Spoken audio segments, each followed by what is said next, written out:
कि एक ऐसा पक्षी जिसकी एक अलग ही पहचान होती है, जो आसमान का सीना चीर के हजारों मीटर ऊपर 120 किलोमीटर की रफ्तार से उड़ता है, जो खुद के कई गुना अधिक वजन के शिकार को भी अपने पंजों में दबोच कर उड़ जाता है। और इसीलिए उसे पंछियों का राजा कहा जाता है, जिसे हम बाज के नाम से जानते हैं। और एक बाज इतना ऊंचा मुकाम हासिल करता है अपनी ट्रेनिंग और पुनः जन्म की वजह से।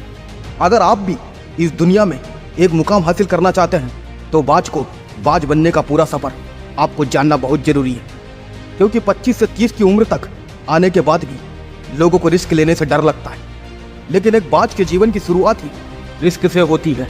जिस उम्र में बाकी पंछियों के बच्चे सिर्फ चींची करना सीखते हैं, उस उम्र में एक मादा बाज अपने बच्चे को पंजों में दबोच कर हजारों मीटर ऊपर आसमान की ऊंचाइयों में उड़ जाती है, उसे ये बताने के लिए कि तेरा जन्म आसमान का सिला चीर के सबसे ऊपर उड़ने के लिए हुआ है। तेरा जन्म पंछियों का बादशाह बनने के लिए हुआ है। और जमीन से हजारों मीटर ऊपर ले जाकर एक मादा बाज अपने पंजों से उसे छोड़ देती है, और यहीं से शुरू होती है उसकी हाई रिस्क ट्रेनिंग।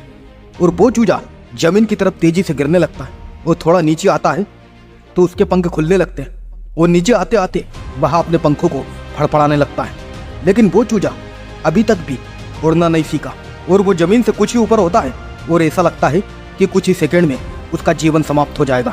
लेकिन अचानक एक पंजा उसे अपने गिरफ्त में ले लेता है और वापस आसमान में उड़ जाता है।